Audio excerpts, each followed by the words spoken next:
Deus está morto. Deus permanece morto, e nós o matamos. Como consolar-nos, nós, os assassinos dos assassinos? O que era mais sagrado e poderoso de tudo que o mundo já possuiu sangrou até a morte sob nossas lâminas. Quem nos limpará este sangue? Com que água podemos nos purificar? Qual solenidade de expiação, que jogos sagrados teremos de inventar? Não é a grandeza deste fato demasiada para nós? Não devemos nos tornar deuses para parecer dignos dele? As palavras de Nietzsche em Gaia Ciência inauguram um importante aspecto e debate da filosofia moderna. O homem se livrou de Deus. O transcendental, o divino, tudo isso foi abandonado e substituído por crenças e ideias que buscam tapar esta lacuna com ideias vazias. A pergunta que podemos fazer é possível uma história sem Deus?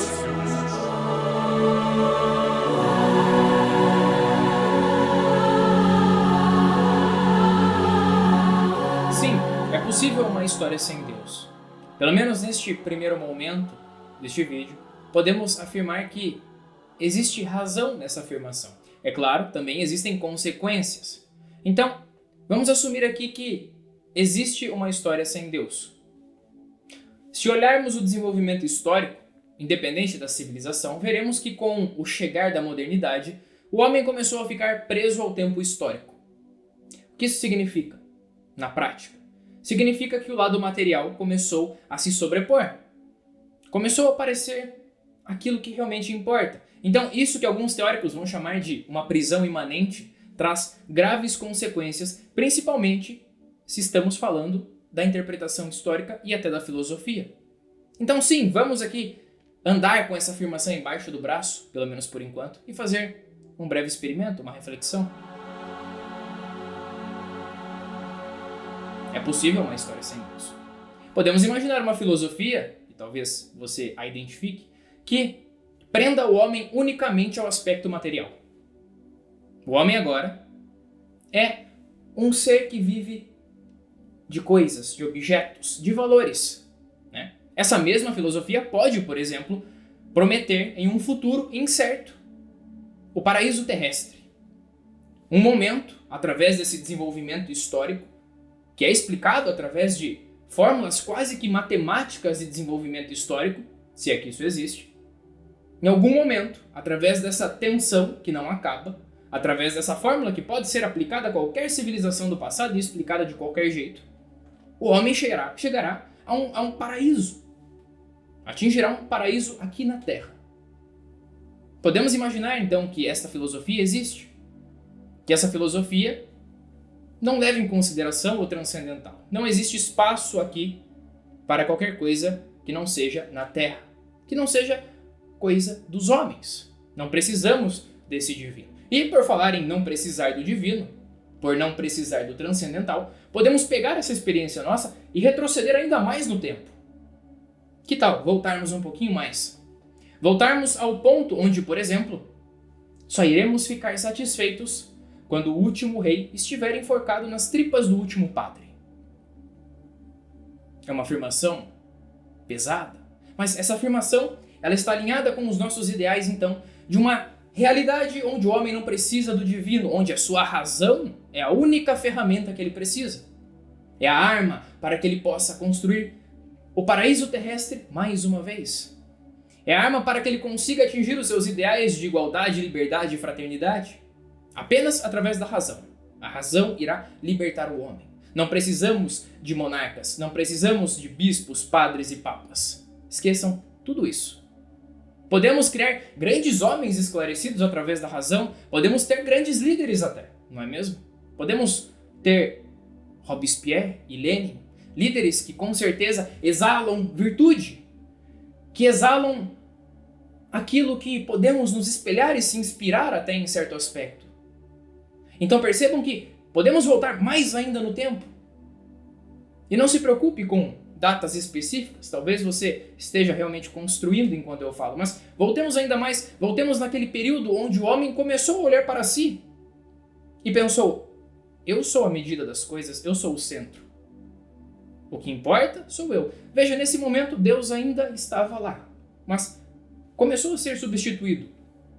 O homem passa então a tomar a si como centro das coisas. E neste mesmo período, começam a surgir os elementos materiais. Começam a surgir novas filosofias, a moral e a ética começam a se tornar algo privado, algo particular. Também podemos falar sobre o surgimento da terrível moral burguesa, né? Algo que nos lega consequências até os dias atuais, onde pessoas que vivem com esta moral burguesa e não sabem, exalam falsas virtudes enquanto acusam o outro lado, sendo tão ruim quanto eles. Então percebam, podemos achar inúmeros exemplos de filosofias e pensamentos e crenças e ideias e realidades históricas onde Deus não é necessário, mas existem consequências. E já que fizemos todo este exercício de viajar no tempo, de voltar no tempo, voltemos um pouquinho mais. Voltemos até onde não existe o tempo histórico. Voltemos em uma realidade onde as coisas são ahistóricas, segundo alguns teóricos. Isto é, quando Adão andava com Deus no jardim. Quando ele estava lado a lado com Deus. Naquele momento o tempo histórico não existia. Naquele momento, Adão estava do lado do Deus. Mas o tempo histórico precisa começar, não é mesmo? Ele começa quando o homem peca, com o pecado original. Então, quando Adão e Eva são expulsos do jardim, o tempo histórico começa. O homem já não está mais do lado de Deus. Ele ainda interage com ele, ainda reza e fala com ele. Suas obras ainda refletem o divino. O transcendental não deixou de fazer parte. Porém, conforme foi se afastando, conforme os que foram nascendo, tal como nós, carregam o pecado original, ele foi se afastando e foi criando cada vez mais empecilhos para o seu contato com o divino. Chega no momento onde o homem está à espera de uma promessa, está à espera da concretização de algo, da quitação de uma dívida até. E como isso acontece? Acontece com ele, com o Verbo encarnado.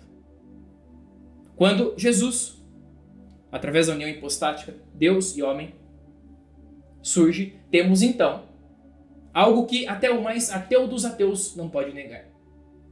Temos a presença do divino no tempo histórico, agindo diretamente no tempo histórico com homens.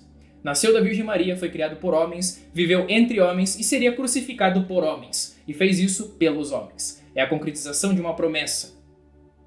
Então vejam, vemos debates de pessoas que dizem que Jesus não existiu. Existiu o Jesus histórico. Mas percebemos então que é impossível você negar os aspectos religiosos, transcendentais e divinos em diversos contextos históricos. Podemos aqui analisar diferentes civilizações da Antiguidade, da Idade Média, do Oriente, do Ocidente. O divino está ali, né? Faz parte disso. E vejam, Jesus então traz uma nova concepção para a forma como analisamos a história. Tudo que vem depois dele tem um sentido. Vai para algum lugar, não é? E Jesus, sendo homem e sendo Deus, traz para o próprio ser humano grandes reflexões. Ortega y Gasset vai dizer que quando Cristo está crucificado, temos um elemento ali que qualquer ser humano pode se identificar. Que é o quê? É a solidão. Quando ele diz, por que me abandonastes? Aquela solidão é algo extremamente puro. E é claro, podemos tirar diversas reflexões disso. Mas o fato é que o Messias surge e quita essa dívida. E deixa uma promessa para os homens. Então podemos recorrer aqui ao grande bispo de Hipona, Santo Agostinho. Santo Agostinho vai dividir o tempo em 6, fazendo uma alusão aos dias da criação. Na quinta divisão, o Cristo surge. A sexta será o quê? A conclusão, a parúzia. Não vamos entrar em escatologia aqui, mas seria a conclusão dos tempos. E por que trago Santo Agostinho para um vídeo como esse? Bom, sabemos agora que a história precisa de Deus, né? Santo Agostinho e a cidade de Deus vai fazer uma análise sobre o saque de Roma, tentar explicar aquilo de alguma forma. E veja, muitos teóricos vão nos dizer que Santo Agostinho é, de certa forma, aquele que primeiro desenvolveu uma teologia da história. Outros vão dizer até mesmo que, na verdade, o que encontramos ali é a primeira estruturação de uma filosofia da história. De qualquer forma, o que Santo Agostinho faz, que ninguém fazia ali até então, é tentar pegar um acontecimento como o saque de Roma e ampliar o horizonte de sua análise. precisa encontrar ali uma lógica interna. Existe uma tensão naqueles acontecimentos históricos que pode ser explicada. O que Santo Agostinho faz é se voltar primeiro para as Escrituras e para Deus. Jamais deixa isso fugir. Está analisando o acontecimento histórico, está de homens, de indivíduos que possuem relações materiais e interesses, mas ele não perde de vista aquela sexta divisão. Ele sabe que a história está indo para algum lugar, isto é, para a conclusão. Então, ele analisa o quê? Como o homem foi se afastando de Deus, como todos os elementos, todas as consequências históricas chegaram naquele momento. Santo Agostinho nos traz uma grande lição, isso é, devemos encontrar uma chave de ignição, por assim dizer, em alguns acontecimentos, mas devemos ter a noção de que eles fazem parte de algo maior e que dentro deles existe o transcendental. O divino está ali e faz parte. Bossuet, em seu discurso sobre a história universal, vai nos dizer que, conforme o desenvolvimento histórico foi acontecendo, o homem foi se afastando das fontes da tradição. O que isso significa é que nos primeiros momentos, com os pais da igreja, a tradição estava fresca, por assim dizer. Era fácil entrar em contato com a palavra de Deus, mas isso foi se afastando, o homem chegou num ponto onde já não reconhecia mais o Criador. Já não lhe importava mais o transcendental. Então podemos pegar essa reflexão de Bossuet e voltarmos para este tempo onde existe uma história sem Deus, onde existem promessas de um paraíso terrestre, um paraíso puramente material. E as consequências que isso traz para um historiador, o historiador que decide arbitrariamente ignorar tudo que é transcendental, tudo que é divino, está ignorando sua própria natureza, porque é dentro da tensão da consciência que encontramos os rastros do transcendental. O homem possui esta curiosidade. Ele tem essa curiosidade, e isso é um aspecto divino. Então, quando vemos análises e filósofos que jogam fora tudo que é divino, tudo que não é daqui, vemos o reflexo disso em regimes totalitários, em fé sendo depositada em homens como possíveis realizadores de grandes projetos. Lembrem-se dos líderes que eu citei neste vídeo. E você vê filosofias absurdas surgindo e o homem cada vez mais perdido. A sua liberdade se torna um demônio que ele precisa enfrentar, mas não consegue, porque está apenas cavando o chão no qual pisa, se torna instável. Citei Ortega y Gasset. Ortega y Gasset dizia que conforme a base na qual o homem vive vai se tornando instável, as crises históricas vão surgindo. São João Paulo II vai nos dizer que a morte de Deus em qualquer civilização precede a morte do homem. Então, quando o tempo histórico, ou quando um Estado força o ateísmo, força a separação do homem de Deus, temos a separação do homem com o seu íntimo. O que isso significa é que aqui dentro importa. E vejam, eu não sei se este monólogo é um vídeo sobre história, sobre filosofia, sobre fé. Não sei se ele se dirige para quem estuda história ou para quem é curioso sobre temas como este. Mas eu sei de uma coisa. A história precisa de Deus. E se esquecermos isso, estamos fadados ao fracasso nos mais variados aspectos.